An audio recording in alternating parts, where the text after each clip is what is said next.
서양의 전래동화 중에 신데렐라는 귀족의 딸로 태어난 주인공이 일찍 어머니를 여의고 아버지의 재혼과 함께 가족으로 맡게 된 못된 계모, 그리고 그의 두 딸로 인해 겪게 되는 내용의 이야기입니다.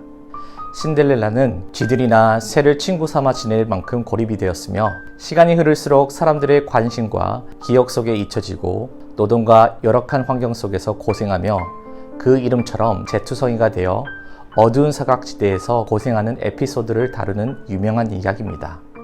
우리 주변에도 신데렐라의 고립된 환경이나 처지처럼 사람들의 관심 밖에 놓여 방치되고 있는 이웃이 있습니다.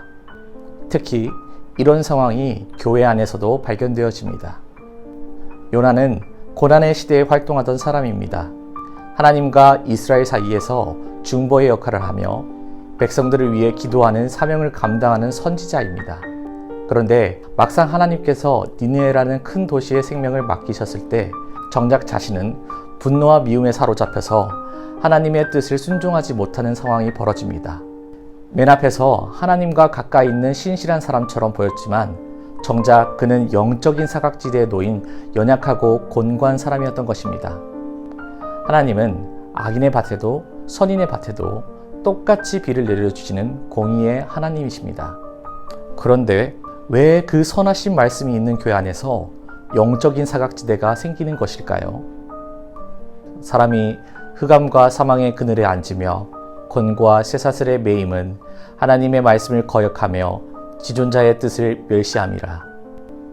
빛 가운데 있다 하면서 그 형제를 미워하는 자는 지금까지 어둠에 있는 자라고 하신 말씀처럼 내 이웃을 사랑하라 하신 하나님의 말씀을 거역했던 요나는 박넝쿨이라는 사망의 그늘, 즉 영적인 사각지대에 앉아서 지존자의 뜻을 멸시했던 사람입니다.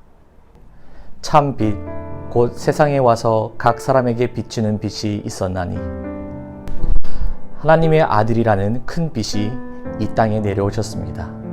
주님은 세상을 향하여 놀라운 빛을 발하고 계셨는데 마치 우산 효과처럼 누구보다 가까이서 예수님과 함께했던 제자 가룟유다는 그 은혜와 능력의 현장에 있으면서도 그 빛의 비추심을 받지 않고 자기의 스승을 배반해서 팔아넘기는 영적 사각지대의 비극적 인물이 되었습니다. 주변을 살펴보면 늘 교회 안에서 생활을 해서 오래된 나무같이 신앙의 뿌리가 깊어진 것처럼 보이는 사람들이나 또는 초대받지 못한 사람처럼 은혜의 자리에서 소외되고 구경꾼 같은 예배를 드리는 영적 사각지대에 놓인 사람들을 발견해야 합니다. 그 눈을 뜨게 하여 어둠에서 빛으로 사탄의 권세에서 하나님께로 돌아오게 하고 죄 사함과 나를 믿어 거룩하게 된 무리 가운데서 기업을 얻게 하리라 하더이다. 하나님께서는 사람이 스스로 눈을 가리고 사탄의 종이 되어 살고 있는 사람들을 부르고 계십니다. 요나의 박넝쿨처럼 말라 비틀어질 사망의 그늘에서 나오라 하십니다. 그곳은 하늘로부터 내려오는 영적 메시지가 수신되지 않는 통신 사각지대인 것입니다. 시간이 지날수록 점점 더 고립되어 신데렐라가 쥐나 새들과 소통하고 지내듯이 에덴 동산에서 하와는 사탄의 속삭임이 들리는 선악과 나무의 금지된 그늘에서 사망의 대화를 나누며 망해갔습니다. 속히 빛 가운데서 부르시는 하나님의 음성을 듣고 순종함으로 영적 사각지대에서 벗어나는 결단이 있기를 바랍니다.